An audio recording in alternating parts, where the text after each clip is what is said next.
everyone. Welcome to my podcast. Judy Howard is making it happen.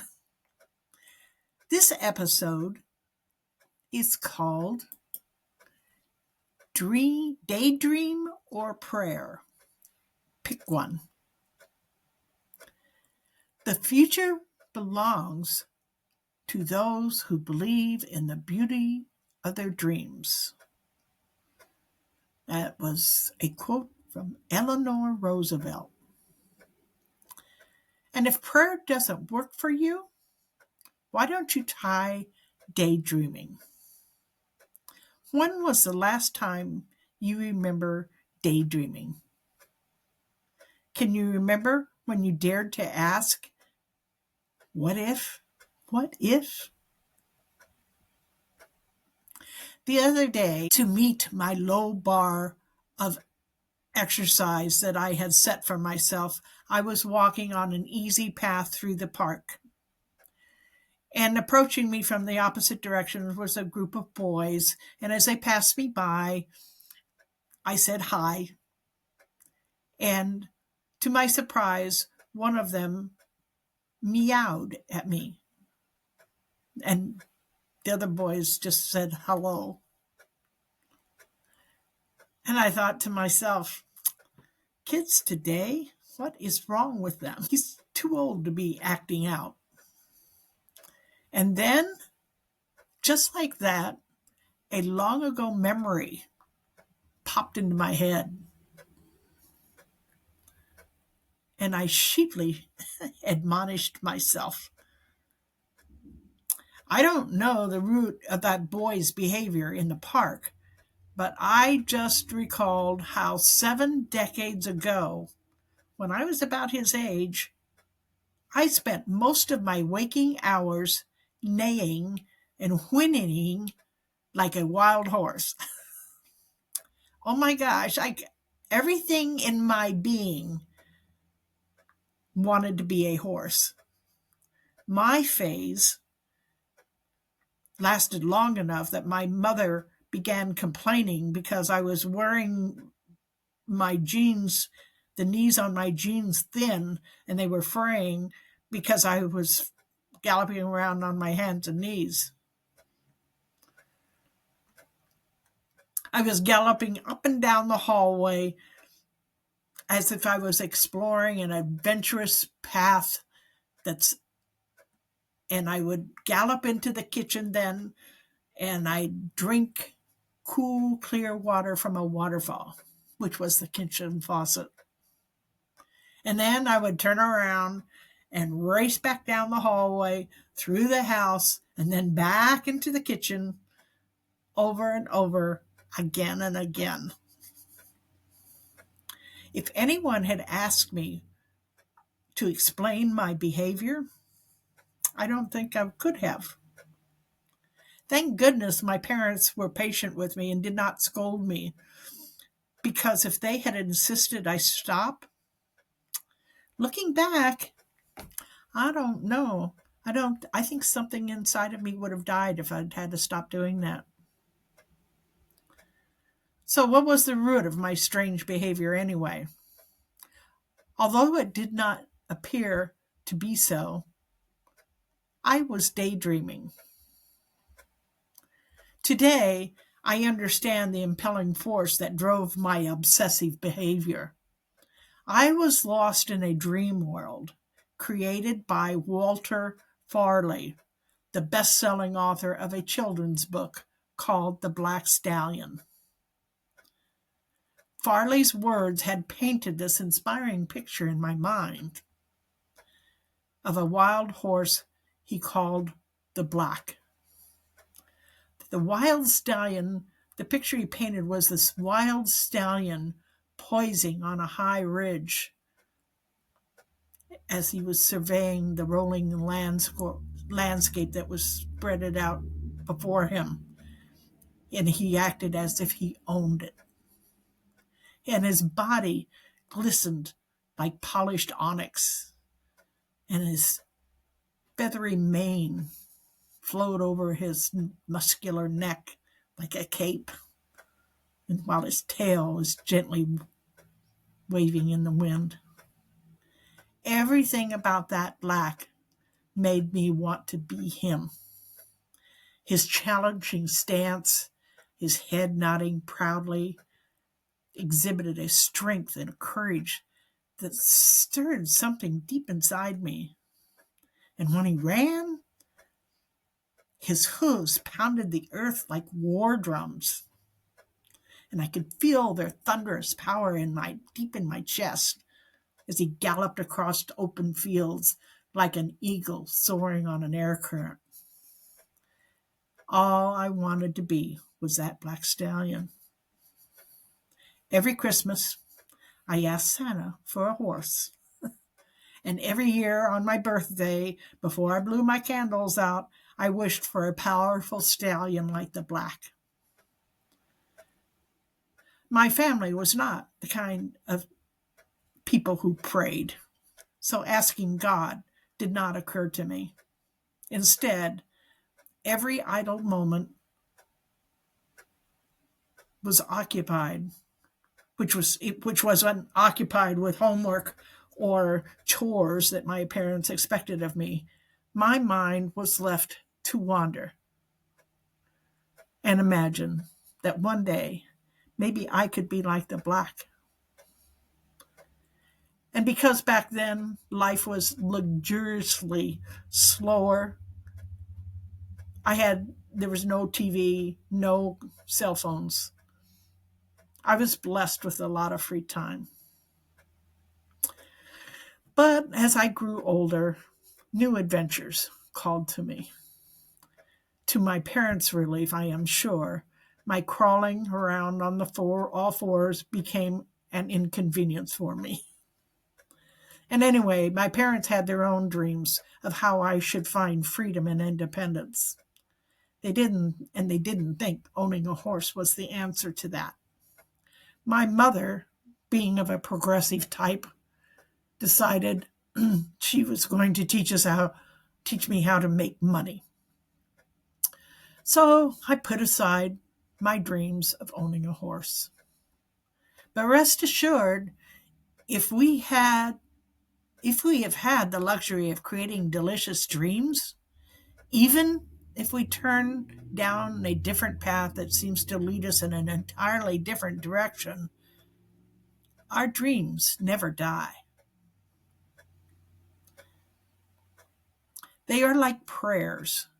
They take shelter into some cave of our soul, I believe, where they remain like a sleeping bear and they wait.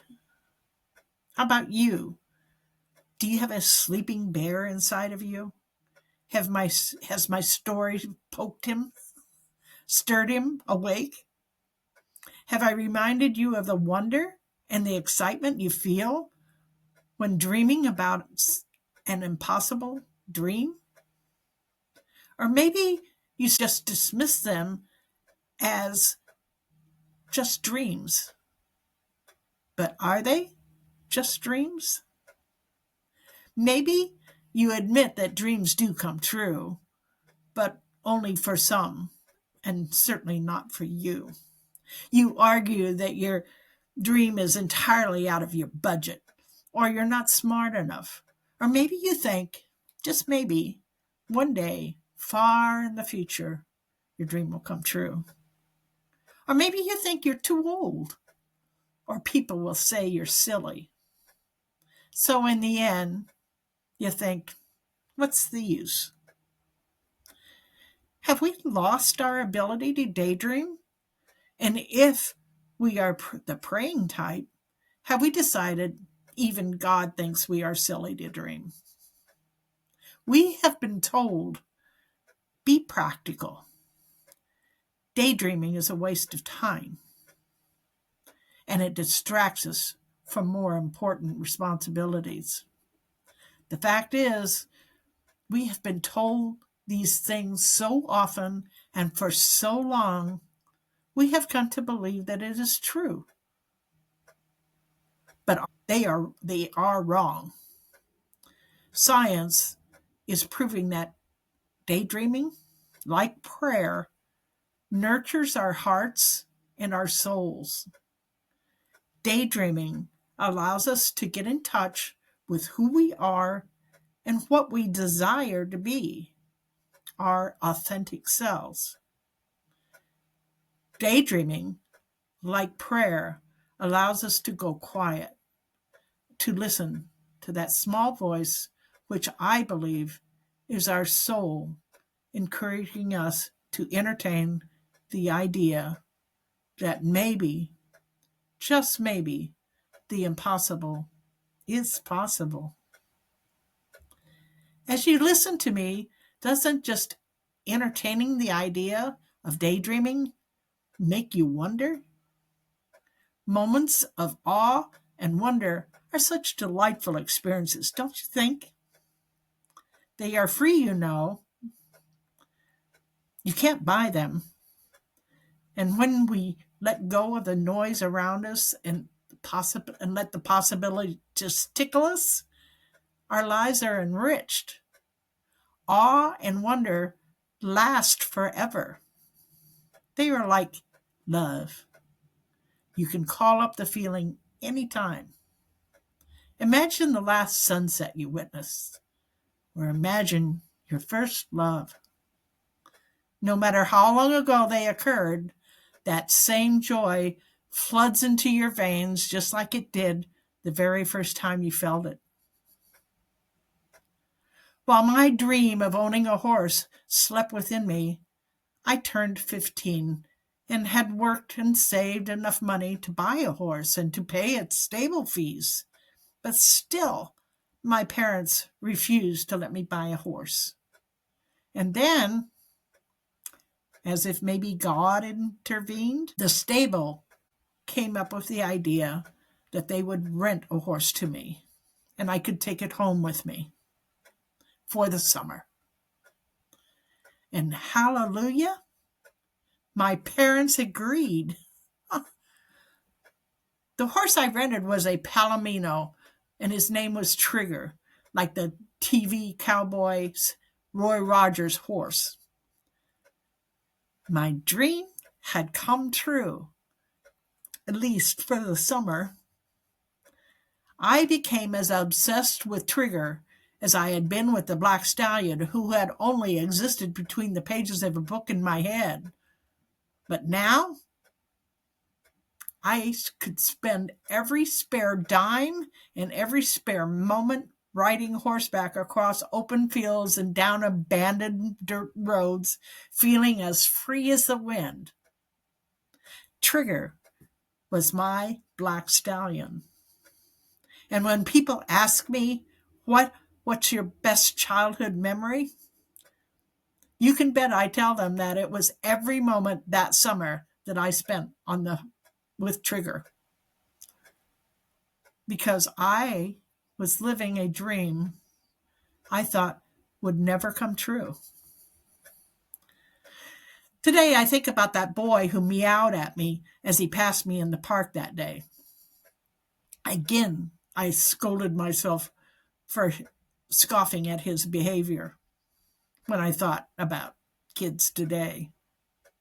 I'll bet the boy's heart had been stirred by a heroic cat character, like the Black Stallion had done to me.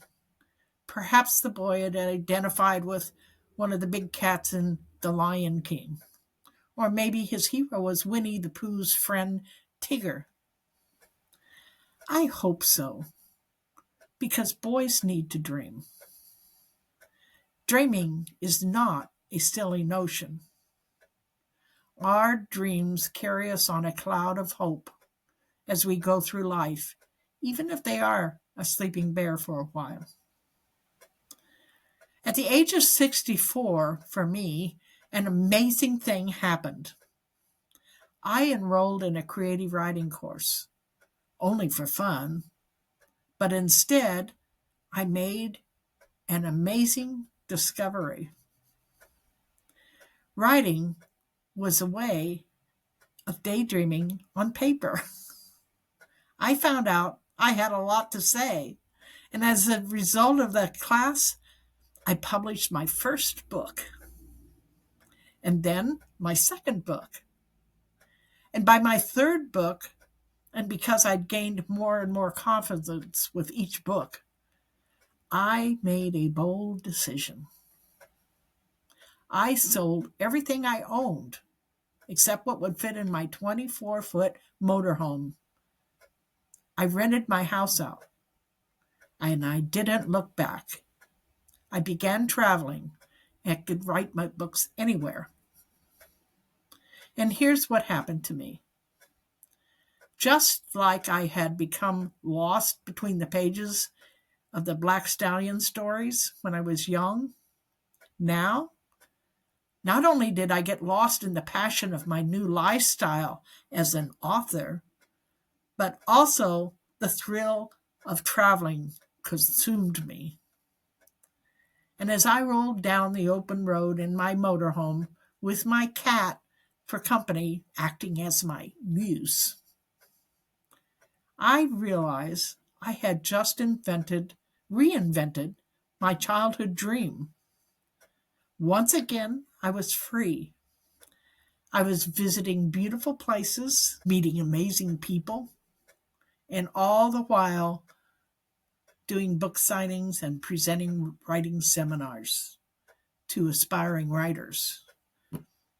Wow, right? My motorhome had become my black stallion all over again. My life was just me, my cat, and the open road. And just like the black, I was racing across this beautiful countryside, chasing dreams for my stories. People began cheering me on. They were telling me I was everything from a firecracker to an inspiration. And then, because of their encouragement, I began to dream yet another possibility. Even though becoming an author, my God, was more than I could have ever imagined, I began to entertain an even crazier impossibility. Maybe I should take my career to the next level so that I might inspire even more people than just the writers in my seminars. Maybe, maybe I could become a motivational speaker. Who knows? Maybe even be a TED Talk speaker. Once more, I find myself entertaining a crazy idea like I had done when I imagined being the Black Stallion. Only instead of posing high on a ridge, I was on a stage, breathing in the power of the moment. And just like the black, I wanted to stand up for or against whatever came my way. Science is backing up the ideas that daydreaming, like praying, is vital to a satisfying life. They are proving daydreams, like prayers, are the seeds of our future. They are the path to becoming our authentic selves.